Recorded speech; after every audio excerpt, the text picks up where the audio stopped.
Hello and welcome again to the Blakes Brothers. I am R.C. Blakes and I am Samuel Blakes. Samuel Blakes. Man, I've been enjoying this time just dealing with issues that we typically don't get a chance to deal with in church. Right. In fact, about a lot of churches would probably run us out of there for talking about some of the stuff that we deal with on here. And today I'm excited because we're going straight to the street with our correspondent, Miss Casey Ferrand, and she has a real live one today. Let's go and let's hear what's coming from the streets. I'm Casey Ferrand, your Blakes Brothers correspondent here in New Orleans with Teddy G. What's your question for the Blakes Brothers? Whoa, this is me, Teddy G, sticking to the G code, and my question is this. I've dated black women all my life, and I recently started dating a white lady. She's very nice. However, she says that she wants me to be her Black Panther. I'm slightly offended, but how should I take this? You start on that one. Sticking to the G code. Listen, Teddy G, she wants you to be her Black Panther. That doesn't sound good. It sounds to me, and I mean, I don't know the lady. Right. I don't know the lady, but it sounds to me like she has some, racial sexual fantasies. Yeah. And she wants a black man to fulfill some. A mandingo.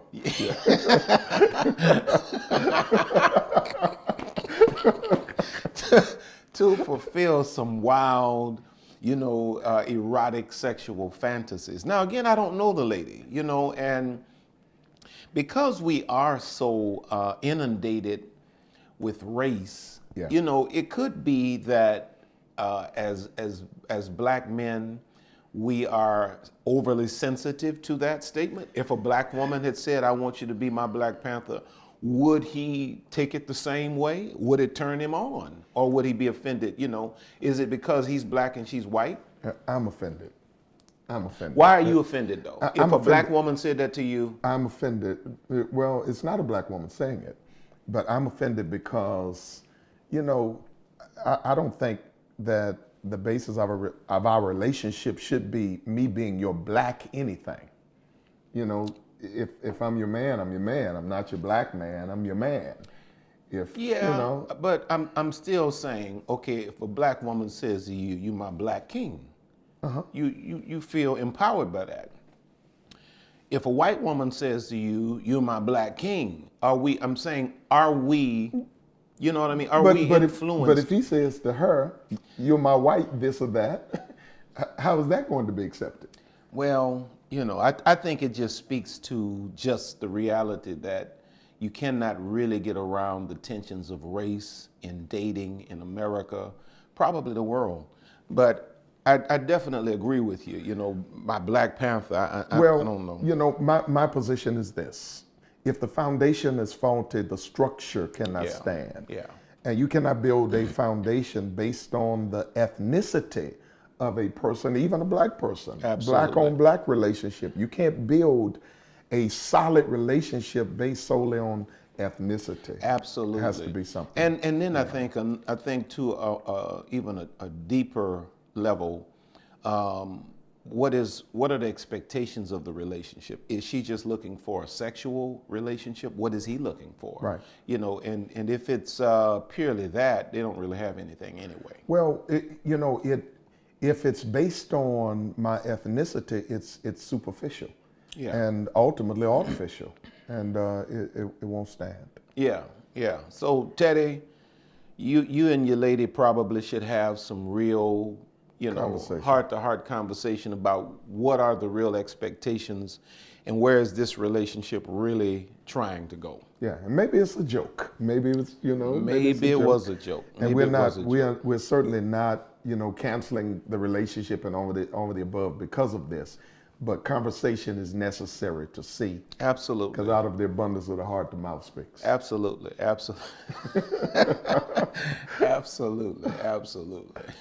So question number 2 is, first let me say that I love the show.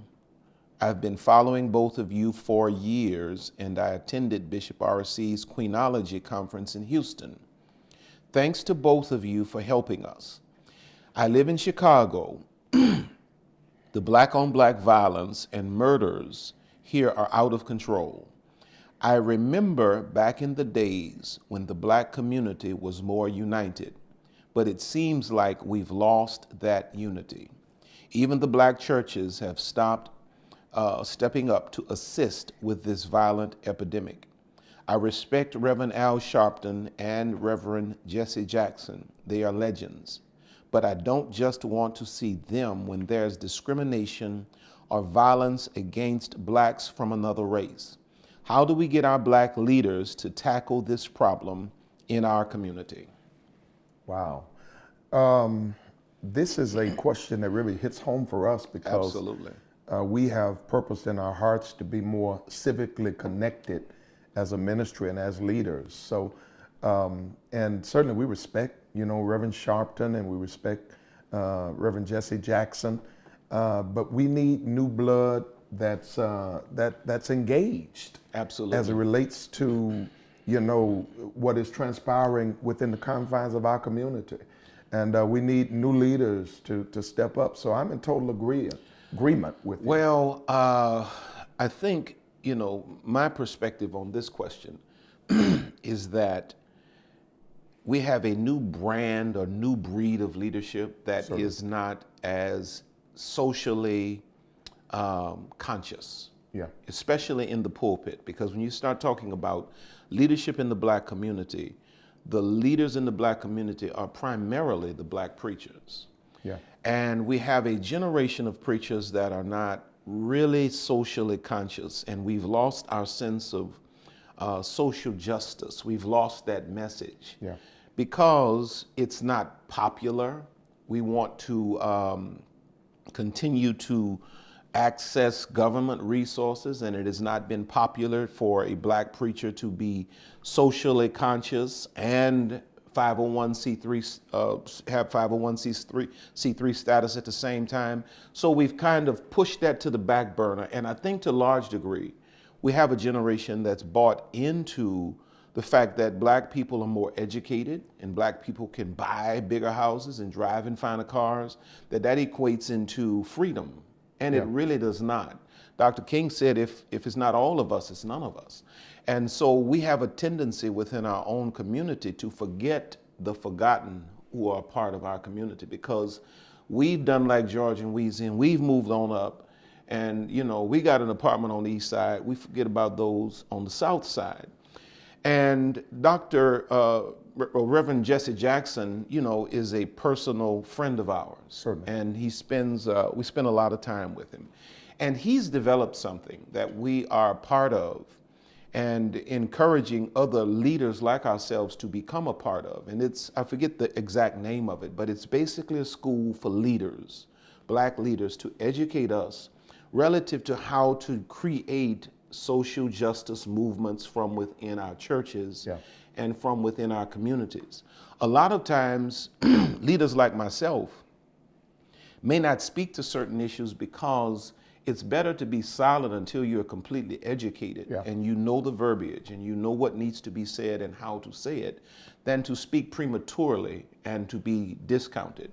So he's raised this up to begin to teach leaders like ourselves who have that passion to really become a voice for our people and to really unite our people and to really speak to these ills in our community the proper way, in an effective way, so that what he's done in his generation doesn't die with him, but it passes down through us and even to the generations to come. So there are some leaders that are conscious, and there are some leaders that are rising up with that same heart that she's expressing here. There's even a broader message, I think, in this question slash statement to leaders as to the necessity to smell like the sheep. Absolutely. And be concerned as to what is transpiring within the communities we've come from. Yes, sir. Even though we're not there, someone still lives there. Absolutely. And someone still deals with the things that we've dealt with.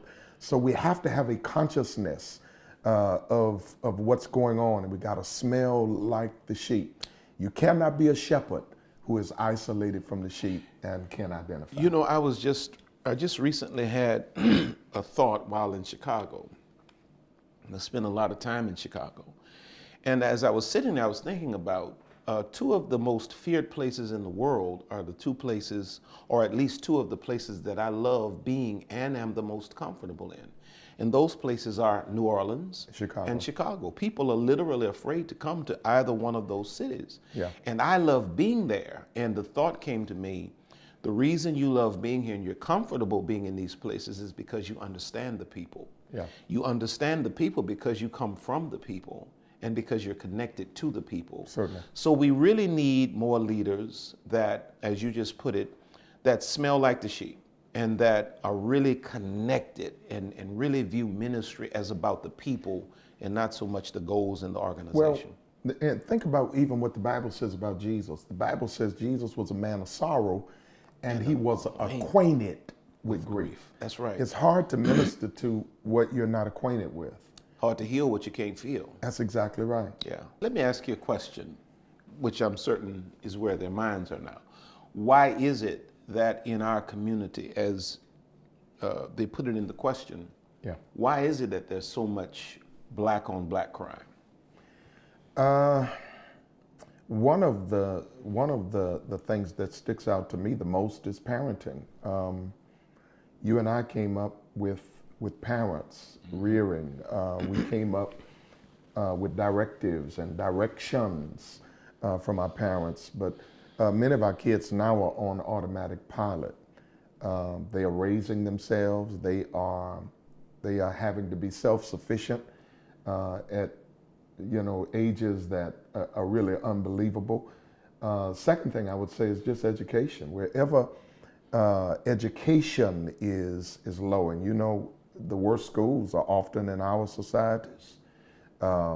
We are victimized by schools that don't even have books.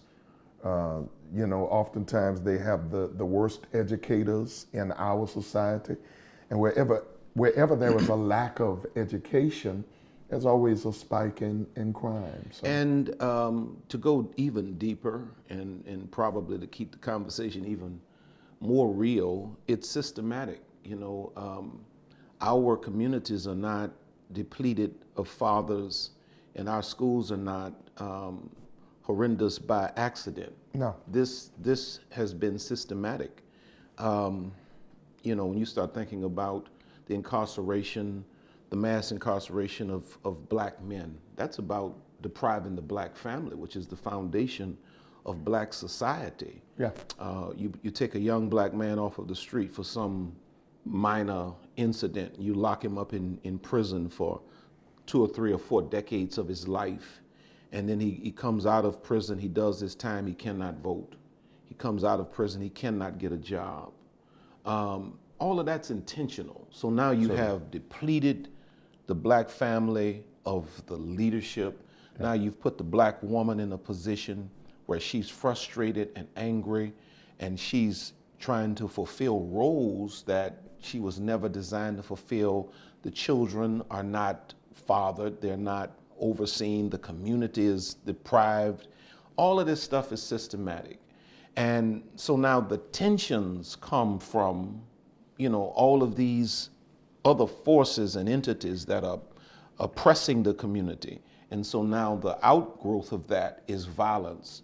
If I'm going to be a murderer, I'm going to murder those that are closest to me. Certainly. You know what I mean? I was listening to one brother who was expounding on this issue, and he was talking about people always, violent people always violent towards those that are in their vicinity. Right. And so when you start looking at the notion of black on black crime, it's because black folk have access to black folk, and the tension and the pressures are there. And so there are a lot of things that, then it goes even deeper than that. It goes back to the fact that African Americans suffer from a psyche that probably no other persons on the planet suffer from. We have been engineered towards self-hatred. We really have. Google Willie Lynch, study that. And then look at Black America today and look at how we view one another, how we handle one another.